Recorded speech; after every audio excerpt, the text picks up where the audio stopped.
Yes चलो ठीक है, so let us start. Basically last lecture में हमने ऑलरेडी वर्क एनर्जी प्रिंसिपल क्या होता है वो समझ के लिया था, और उसके ऊपर कुछ एग्जांपल्स भी हमने ऑलरेडी सॉल्व किए थे, right? Okay, so as a next topic we can just discuss about is the concept of impulse and impulse momentum theorem. That is we have to do today. See here, what is impulse and what is the impulse momentum theorem tells us. We have to understand. अभी जैसे कि हमने last lecture में देखा कि work energy principle relates force with energy, right? और force with work done, right? जैसा कि हम जानते हैं कि वर्क एनर्जी प्रिंसिपल हमको बताता है कि the force the work done is actually going to be equal to the integration of force into displacement. ये हमने लास्ट टाइम देखा था। और चलो ठीक है, ये जो फॉर्मूला है वो उसको भी हम यूज करके ये भी हमने देखा था कि work done always gets converted into the change in kinetic energy, ठीक है, kf minus ki we can say, or in other words we already seen that this work done also gets converted into the change in potential energy sometimes, ठीक है, and that is also negative change. So negative change in potential energy we can say in case when the conservative force is under consideration. तो ये दो फॉर्मूले हमने already देखे थे, ठीक है। इसका डिफरेंशियल फॉर्म भी हम देख सकते हैं। देखो डिफरेंशियल फॉर्म मतलब क्या, जैसे देखो अब यहाँ पे ये वर्क डन है, तो वर्क डन का फॉर्मूला हमारे पास ऑलरेडी है f into dx, integration of f into dx। तो और ये भी हमको पता है ऑलरेडी कि integration is the reverse process of derivative, ठीक है। हम सभी जानते हैं इंटीग्रेशन और डेरिवेटिव ये दोनों एक दूसरे के अपोजिट प्रोसेसेस है, बिल्कुल एग्जैक्ट अपोजिट है। तो इसलिए यहाँ पे अगर वर्क डन इस फोर्स का इंटीग्रेशन है, तो इस केस में क्या होगा कि ये जो फोर्स जो है, फोर्स इस वर्क डन का डेरिवेटिव होगा, क्योंकि हम देख सकते हैं यहाँ पे कि अच्छा इसको हम दूसरे फॉर्म में ऐसा भी देख सकते हैं कि the small work done is obtained by just multiplying this force by displacement here. That means dw can be written to be simply equal to f into dx, right? And here if we just take this dx in the denominator here in this side, then we can be able to get this dw by dx, which is going to be equal to f. This is also a very important formula in this section, that is rate of change of work done with respect to the displacement is always equal to the force. Okay, remember this correctly. Rate of change of work done with respect to the displacement is also going to be the force. And as we already know that if you just differentiate this equation here, so if suppose the initial kinetic energy is suppose constant, then we can just say the rate of change of work done, that means dw by dx will actually be equal to the derivative of this final kinetic energy only, because initial kinetic energy remains constant, क्योंकि वो initial है, वो initial होता है, इसलिए initial होने की वजह से वो कांस्टेंट ट्रीट किया जा सकता है, वो कभी बदलता नहीं है, क्योंकि वो इनिशियल ही है ही वो इनिशियल ना। तो जो चीज इनिशियल होता है तो वो बाद में कर चल के चेंज नहीं हो सकता है, इसलिए अगर ये ki कांस्टेंट ट्रीट किया जाए तो उसका डेरिवेटिव तो जीरो बन जाएगा। बट ये जो सॉरी आवाज आ रही है आपको? हाँ सर। माइक तो नहीं लगाया था मैंने। ओके ठीक है, so basically this kinetic energy का जो रेट ऑफ चेंज है विथ रिस्पेक्ट टू डिस्प्लेसमेंट, वो अगर हम ढूंढ के निकालेंगे तो यहाँ पे हमको मिल जाएगा सिंपली डी के F by d x. Okay, जो कि अभी वैसे भी अगर के एफ ही है तो उसको simply d K by d x भी लिख सकते हैं, नो प्रॉब्लम, ठीक है। So simply the rate of change of work done with respect to displacement is actually going to be same as the rate of change of kinetic energy with respect to the displacement here. This is a very important formula which is an important result also, ठीक है।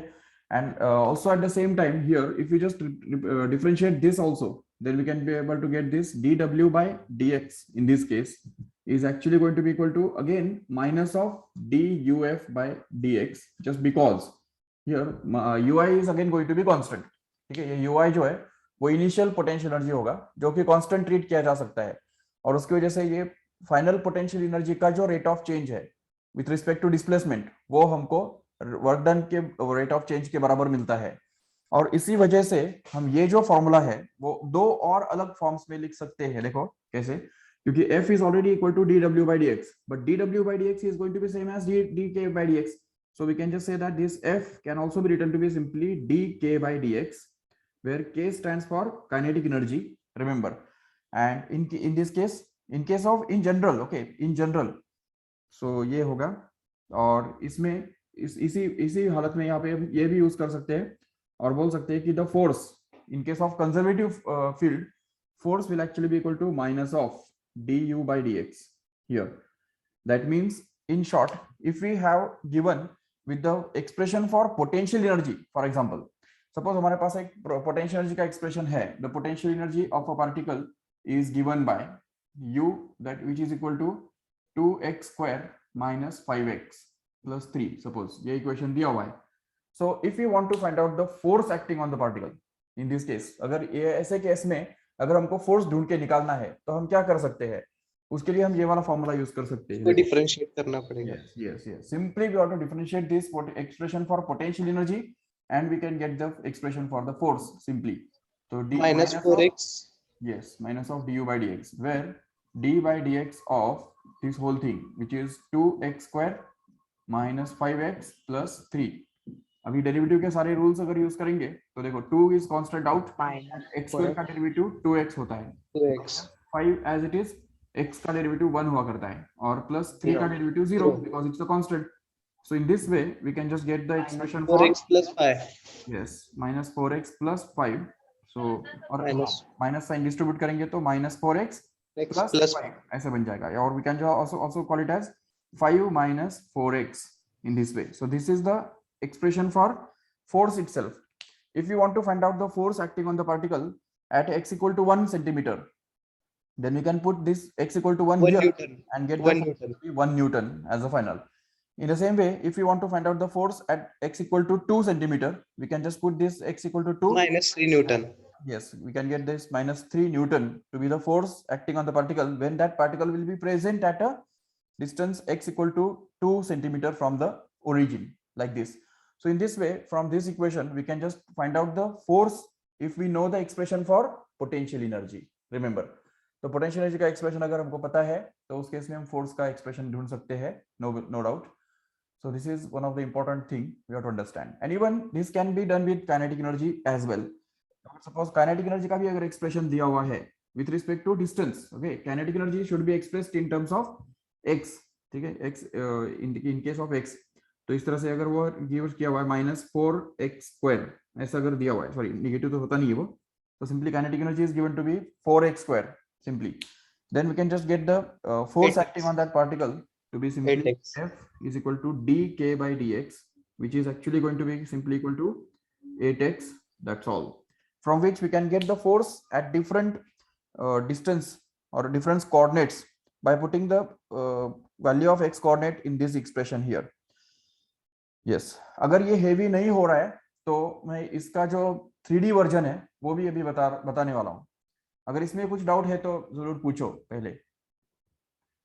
No doubt, अगर suppose हमारे पास force का अगर expression है, मान लो कि समझो तुमको फोर्स दिया हुआ है, force is expressed in terms of displacement, suppose force is given to be 2 + x - तो इसका इंटीग्रेशन करना पड़ेगा सर. हाँ, तो वो तो हम समझ सकते हैं आराम से. तो फोर्स का अगर इंटीग्रेशन करेंगे तो हमको वो वर्क डन मिलने वाला है, और according to the work energy principle the same work done appears to be in the form of the change in kinetic energy also, and in case of conservative force that work done becomes actually the negative change in potential energy also.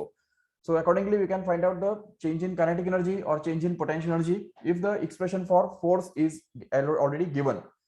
Yes, तो ये तो हमको already पता है, ये हमने last time भी किया था, लेकिन ये उसका दूसरा डायमेंशन है.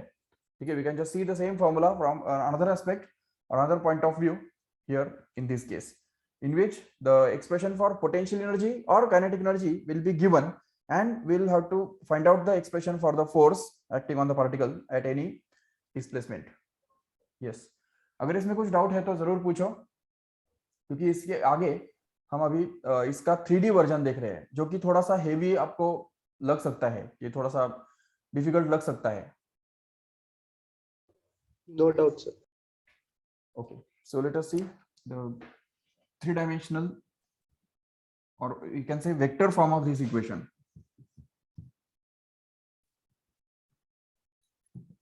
Yes, first of all, I would like to ask Do you know what is the vector form of this equation precisely? कौन बताएगा? इस वाले इक्वेशन का वेक्टर फॉर्म पता है क्या? सर इम्पल्स होगा ना? नहीं, इम्पल्स नहीं, इम्पल्स तो अभी तक तो मैंने स्टार्ट ही नहीं किया है। ये मैं वर्क डन के बारे में बात कर रहा हूँ। इस equation integration of f bar into yes yes f bar into dx integration of f bar dot into d dx, it's dr bar, remember? Yes yes हाँ पोजीशन वेक्टर ओके, Yes, इसके ऊपर मैंने एक क्वेश्चन भी डाला था assignment के अंदर, लेकिन तुम असाइनमेंट सॉल्व कर ही नहीं रहे हो इतने बार बोलने के बाद भी। तो थोड़ा सा वो डेली करो तो आपको ये बिल्कुल फैमिलियर हो जाएंगे फॉर्मूले। देखो, उसमें मैंने एक असाइनमेंट में एक क्वेश्चन भी डाला था, आपको याद होगा कि फोर्स एफ बार जो है it is already given to be 4x square into i cap plus 2y into j cap minus 3z into k cap. ठीक है, और यहाँ पे पूछा था कि find out the work done when the particle moves from the point 1 1 1 to the point 2 2 2। देखो ठीक से, ये दैट इज दिस क्वेश्चन, मतलब नॉट एग्जैक्टली यही क्वेश्चन नहीं था वो, बट इस टाइप का था। तो सिंपली हमको फोर्स जो है वो तीन वेक्टर्स के फॉर्म में, मतलब तीन कंपोनेंट्स के फॉर्म में एक्सप्रेस किया हुआ था, आई बार, जे बार और के बार के फॉर्म में एक्सप्रेस किया हुआ था। उसमें आई बार का जो कोएफिशिएंट है वो x के फॉर्म में है, जे बार का कोएफिशिएंट y के फॉर्म में है और के बार का कोएफिशिएंट z के फॉर्म में है। मेरा एक्सपेक्टेशन ये था कि आप में से कोई तो भी ये पूछेगा लेक्चर के अंदर कि ये हम कैसे सॉल्व करने का सर, हमको ये नहीं आया, क्योंकि मुझे नहीं लगता कि आप में से किसको ये आया रहेगा। अगर आया तो बताओ, अभी भी बताओ, चलो कैसे सॉल्व करेंगे इसको। How will you find out the work done in moving this particle from this point 111 to the point 222? Sir position vector हम 1 i कैप हाँ हाँ, प्लस R1 1 बार, j कैप यहाँ पे R1 bar to R2 cap होता है, तो no doubt we can just take this R1 bar to be simply I cap plus J cap plus K cap, no doubt. R2 bar can also be supposed to be 2 I cap plus 2 J cap plus 2 K cap, no doubt. ये तो ठीक है, yes. What is the next step? How will you get the work done? Integration of f bar dot to dr bar. dr bar Yes, from r1 bar to r2 bar. Okay, or we can say r2 minus r1 करना पड़ेगा sir. नहीं नहीं, that is you are mistaking. See, मैंने ये last lecture में बताया भी था, अगर आपको याद है तो इस dr बार को हमको क्या रिप्लेस करना होता है, dx into i cap plus dy j cap plus dz into k cap। अब देखो, बताने के बाद वो तुमको याद आ जाएगा, नो डाउट, वो इसमें कोई बड़ी बात नहीं है। ये जब मैंने यहाँ पे लिख दिया तो याद आएगा, वो उसमें कोई बड़ी बात नहीं है। बट ये देखने के बाद ये जब सम तुमको सॉल्व करना है तभी याद आना जरूरी है ना, याद रखो ठीक से। तो इसलिए यहाँ पे डी आर बार जब हमको फॉर्मूले लिख के दिए हैं तो वो हमको यहाँ पे इसमें यूज करने हैं, वो ये जो सम है इसी टाइप का है, वो हमको समझ में आना बहुत जरूरी है। तो एफ बार के बदले अगर हम ये डाल देंगे, उसका जो वैल्यू हमारे पास है already 4x square into i cap plus 2y into j cap plus minus 3z into k cap, ये है हमारे पास है। और इसका डॉट प्रोडक्ट हमको लेना है डी आर बार के साथ, जो कि actually dx into i cap है plus dy into j cap है plus dz into k cap है।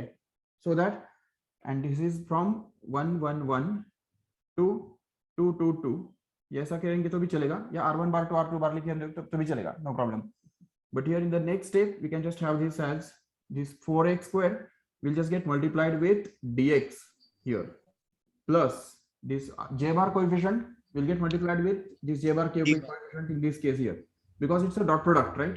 So it is 2y into dy plus here this is minus 3z is going to be multiplied with dz, and then we have to integrate this.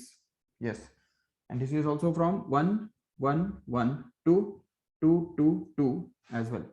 So in the next step we can just have this expanded as three terms, first of which will be 4x square dx, plus the second term will be actually 2y dy, okay, minus integration of 3z into dz, and this is also from 1 1 1 to 2 2 2. This is also from 1 1 1 to 2 2 here also. Okay, now we have to integrate this. तो जैसे कि हम जानते हैं 4 is a constant and x square का integration बनता है x cube by 3. yes, and this is from 1 to 2, just because here there is only x coordinate, right? So we are Yes. not worried about this y coordinate and z coordinate here. So this Yes, is integrated from 1 to 2 only. Okay, yes. yes sir.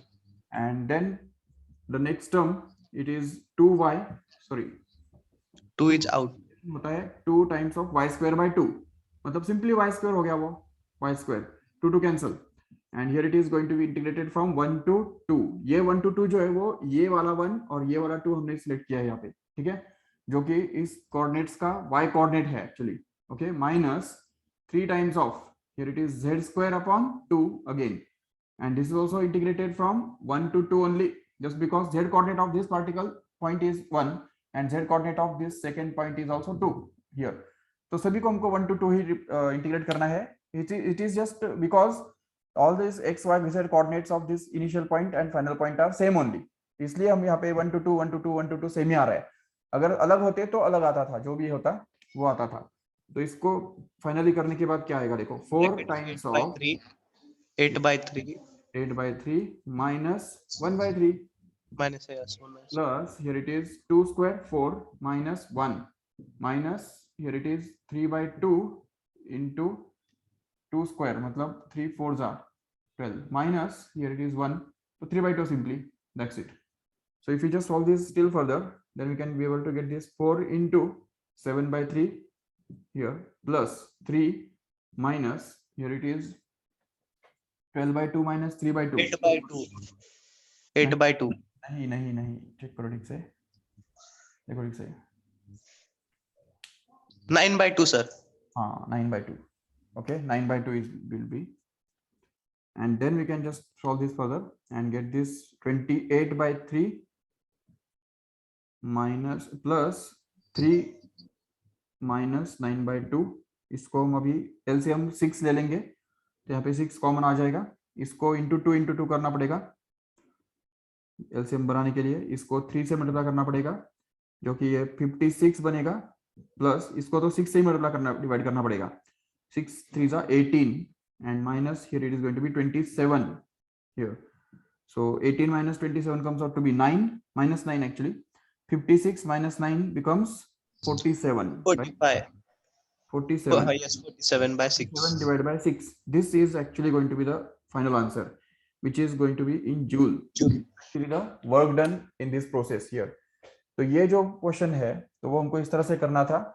तो अभी भी जाके assignment में देखो, work done by variable force, नहीं, हाँ, work done by variable force वाला जो है, या वर्क एनर्जी प्रिंसिपल वाला जो है असाइनमेंट है, उसके अंदर एक इस टाइप का क्वेश्चन है, वो सॉल्व करके सबमिट करो जरूर, ठीक है. Just take the screenshot of this and then we will move further.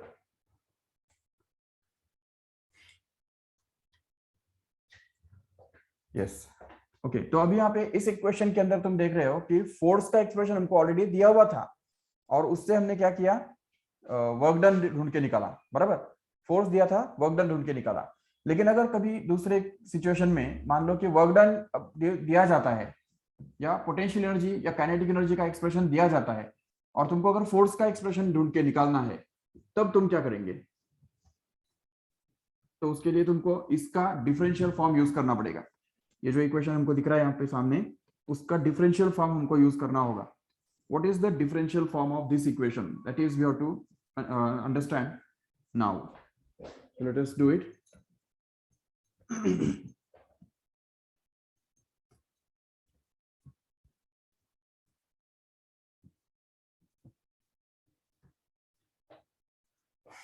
Yes, no doubt this work done is also going to be same as kf minus ki, and this work done is also going to be same as uf minus ui, negative of that, because of the work energy principle. Yes, but if suppose we are given with the expression for energy, potential energy in some cases, तो यहाँ पे हमको ये पता चल रहा है कि uf here minus of uf minus ui is actually going to be same as this integration of f bar dot dr bar from r1 bar to r2 bar. Okay, तो अगर हम यहाँ पे माइनस साइन यहाँ से हटा देंगे तो वो माइनस साइन उस तरफ अपीयर करेगा, वो तो समझ सकते हैं. सो uf minus ui will actually be equal to minus of f bar dot dr bar, no doubt, R1 bar to R2 bar. yes. And if suppose we differentiate this equation now, अगर इसको हम differentiate करेंगे दोनों तरफ तो क्या होगा, देखो तो अभी इसमें क्या है ना कि ui जो है वो कांस्टेंट है, ठीक है, और ये जो डेरिवेटिव इसका मिलेगा तो uf का डेरिवेटिव हमको निकालना होगा, जो कि एक्चुअली इसको हम du बोल सकते हैं, du, लेकिन that du should be with respect to dr bar, लेकिन dr bar consist of 3 terms. तो इसको सॉल्व करने के बाद जो हमको इसका डिफरेंशियल फॉर्म मिलता है वो कुछ इस तरह से है, जिसमें f बार, ठीक है, f बार मतलब force vector is actually going to be equal to the derivative of u with respect to x into I cap. This is the first component. This is whole negative. ये negative sign यहाँ पे आएगा क्योंकि ये minus sign यहाँ पे already है करके, तो इसलिए यहाँ पे आएगा du by dx I bar plus here it is du by dy into j cap and plus du by dz into k cap. अभी ये जो मैं ये du by dz या du by dy या du by dx ये जो लिख रहा हूँ, ये एक्चुअली तुमको दिख रहा है वो d के जैसा, लेकिन वो एक्चुअली d नहीं है, वो उसको हम बोलते हैं डेल या उसको डेबा बोलते हैं, डेबा, याद रखो से डेबा. You can just read it as डेबा u by डेबा x. and what does it mean actually is u का जो एक्सप्रेशन है तो उसके अंदर may be x y z तीनों इंक्लूड हो सकते हैं, but we have to consider x as a variable and we have to differentiate it with respect to x only, treating y and z as constants. ठीक है, तो u के expression के अंदर जो भी x y z अगर रहेंगे तो उसमें से हमको y और z को हमको कांस्टेंट ट्रीट करके उसका डेरिवेटिव निकालना है, इसको बोलते हैं partial derivative.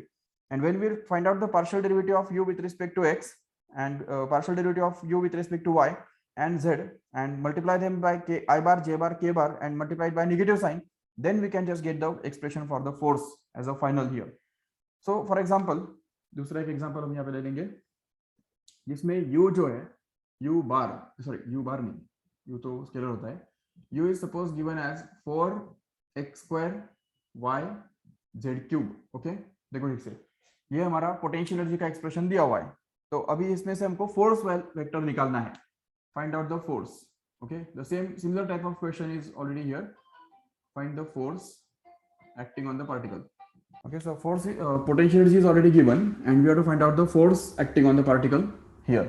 So what will we do is सबसे पहले हम यहाँ पे d by u by d by x ढूंढ के निकालेंगे, फिर d by u by d by y and then d by u by d by z and then we will put all these values here in this expression so as to get the force. So what do you mean by this d by u by d by x? It is going to be d by x of this u here, which is going to be 4x square y into z cube. Okay, now here we have to treat this y and z as constants, and if we just y and z cube is considered as constant, then it can be taken out. Already 4 is also constant, right? So it can also be taken out. Yes, so in this case 4 is a constant. In the same way we have to treat this y and z cube also as a constant only, so all of them can be taken out of this derivative sign. So 4 y and z cube constants है, तो सिर्फ यहाँ पे x square बचा रहेगा अंदर derivative के अंदर, जिसका डेरिवेटिव हमको मिलेगा 2x.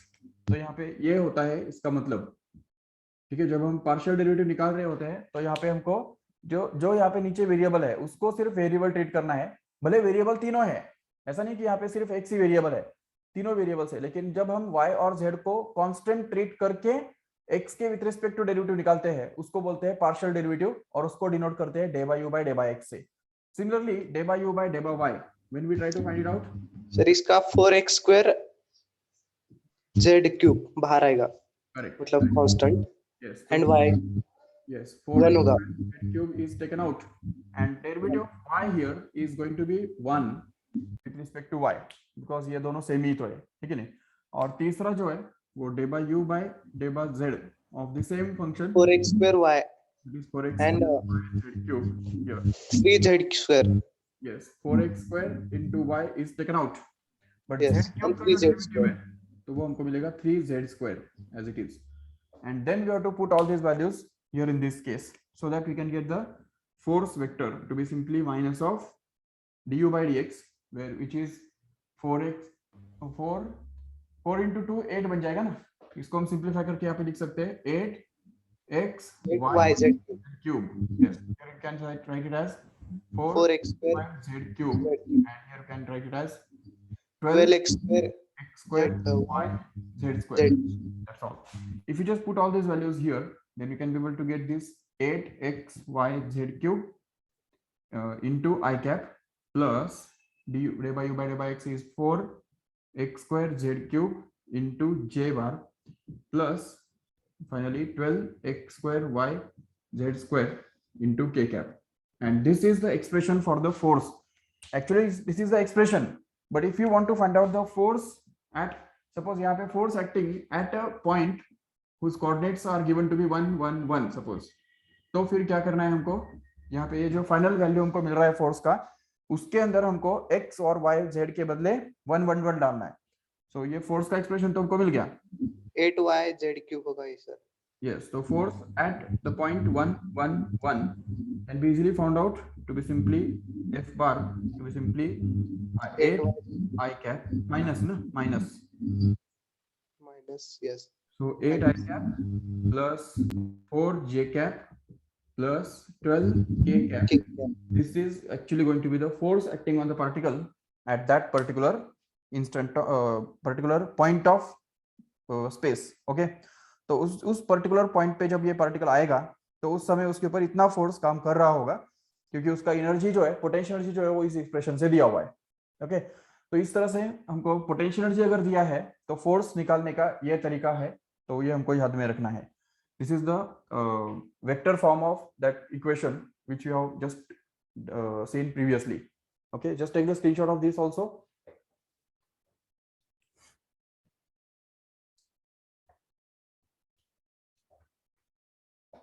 Yes. And finally, इसका जो ग्राफिकल रिप्रेजेंटेशन है तो ये भी हम देख सकते हैं आराम से. दो ग्राफिकल रिप्रेजेंटेशंस है. ऑलरेडी हमने इस वाले इक्वेशन का ग्राफिकल रिप्रेजेंटेशन तो देखा ही है लास्ट केस में, याद होगा.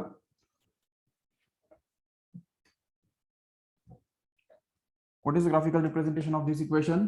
If suppose we have a equation, a graph between force and displacement and it is irregular like this, then the area under this graph will actually give us the work done from A to B here. तो ये जो पूरा area है तो area से ही हमको actually work done मिलने वाला है.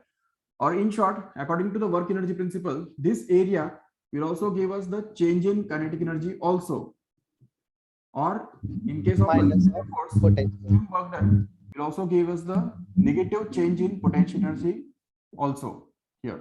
तो ये जो ग्राफ है फोर्स और डिस्प्लेसमेंट के बीच में जब हम ग्राफ ड्रॉ करते हैं तो उस ग्राफ से हमको तीन बातें मिलती है. एक तो वर्क डन भी मिल जाता है और दूसरा ये चेंज इन काइनेटिक एनर्जी भी मिल जाता है. उससे भी आगे जाके अगर इनिशियल काइनेटिक एनर्जी पता है तो फाइनल काइनेटिक एनर्जी मिल सकता है, और अगर मास पता है तो उसका वेलोसिटी भी मिल सकता है अल्टीमेटली. इसके ऊपर भी मैंने क्वेश्चंस डाले हैं, चेक करो, देखो एक बार ठीक से. और फिर ये पोटेंशियल एनर्जी का जो चेंज है वो भी मिल जाएगा, और इवन इससे भी आगे जाके अगर इनिशियल पोटेंशियल एनर्जी पता है तो हमको फाइनल पोटेंशियल एनर्जी भी मिल जाएगा आराम से. तो ये उसका सिग्निफिकेंस है. और दूसरा इसका जो डिफरेंशियल फॉर्म हमने देखा इस इक्वेशन का, जो कि F is equal to minus d u by d x. ठीक है, तो ये इक्वेशन है. तो इसमें अगर हमने सपोज एक ग्राफ ड्रॉ किया है जिसमें u और x के बीच में वो ग्राफ है और वो सपोज ऐसा है, तो उसमें ये जो du by dx है, इस du by dx का सिग्निफिकेंस क्या होता है? It's a derivative and it is going to be the slope of tangent actually. So if you want to find out the force at particular point, यहाँ पे x या x equal to a पे अगर suppose हमको force ढूंढ के निकालना है, तो हम क्या करेंगे, इस a पॉइंट पे इस ग्राफ का एक टेंजेंट ड्रॉ करेंगे यहाँ पे इस तरह से, और इस टेंजेंट का स्लोप ढूंढ के निकालेंगे पहले, and once we get the slope of this tangent we can just make it negative. जो भी स्लोप हमको मिलेगा उस स्लोप को हम नेगेटिव करेंगे और वो नेगेटिव यहाँ पे फोर्स होगा जरूर। तो इस तरह से किसी भी पर्टिकुलर पॉइंट पे एक्ट होने वाला फोर्स निकालने के लिए हमको क्या करना है, टेंजेंट का स्लोप ढूंढ के निकालना है और उसको नेगेटिव करना है, दैट्स ऑल। लेकिन वो ग्राफ किस में होना चाहिए, पोटेंशियल एनर्जी और डिस्प्लेसमेंट के बीच में होना चाहिए। Same is the case with kinetic energy and displacement also, और even in case of work done and displacement as well.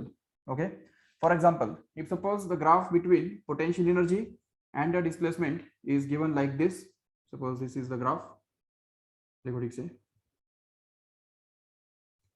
this is suppose the point 2 here, this is suppose 8 and this is 12. Okay, and this is given to be 20 for example, 20 joules, obviously ये joules में है और ये जो displacement है वो metre में है। यस, तो अगर तुमको पूछा कि what is the force acting at x equal to, force at x equal to 1, दूसरा एट x इक्वल टू 5 और तीसरा at x equal to 10, can you find it out? yes, what is the force acting on the particle at x equal to 1? 1 lies here, right? So what is the slope of constant slope है.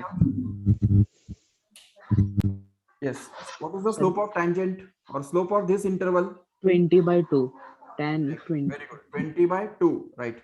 तो slope जो है, slope तो हमको मिल गया 20 by 2 मतलब 10, right? So we can just say that the force acting at 1, we can say will be -10 Newton. समझा लिखते हैं? -10 न्यूटन, क्योंकि ऑलरेडी हमने यहाँ पे देखा कि स्लोप जो होगा उसको हमको निगेटिव करना होता है, तो ये माइनस ऑफ स्लोप, ये फॉर्मूला ही तैयार हो गया एक तरह से, ठीक है? तो force is going to be negative derivative of potential energy with respect to distance. तो यहाँ पे हमको डेरिवेटिव तो मतलब स्लोप जो मिल गया वो 20 by 2 मतलब 10 मिल गया, उसको निगेटिव करेंगे तो हमको फोर्स मिलेगा। Similarly what is the force acting at x equal to 5 here? 0. यहाँ पे आता है, very good, 0. Zero. Yes, because slope is itself going to be 0 and therefore slope at 1, this is slope at 5, so it is 0.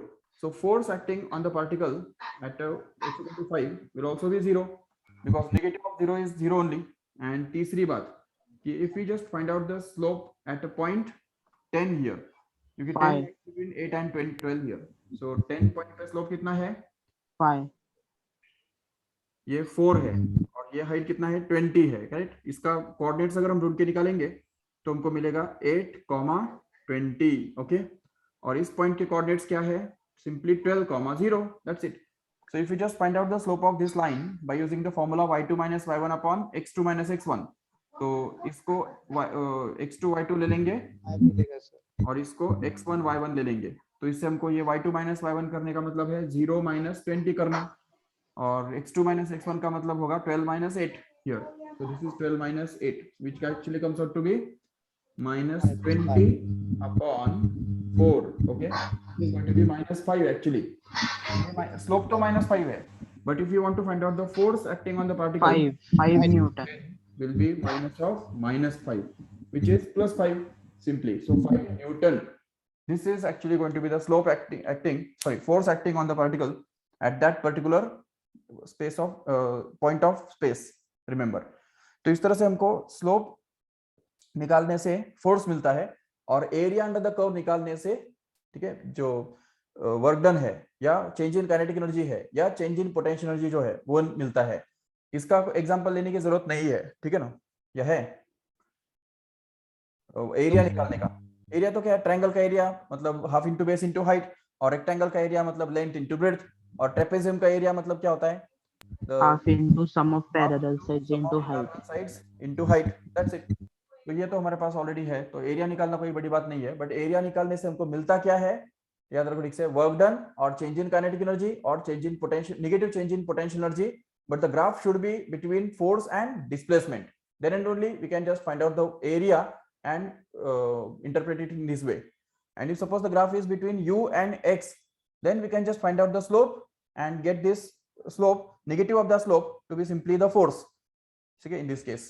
And if suppose the graph is there between kinetic energy and displacement, suppose for example k and x के बीच में अगर graph दिया हुआ है, तो उस case में हमको क्या करना होगा, फिर से हमको स्लोप ऑफ टेंजेंट निकालना होगा, but that negative sign will not be there, just because ये पोटेंशियल एनर्जी होने से नेगेटिव साइन आता है, लेकिन काइनेटिक एनर्जी के फॉर्मूला में नेगेटिव साइन कभी नहीं आएगा। काइनेटिक एनर्जी का भी जो भी रेट ऑफ चेंज रहेगा with respect to distance, it will become exactly equal to the force simply. तो ये सब हमको समझना है अच्छी तरह से। So this is the graphical interpretation of these two formulae.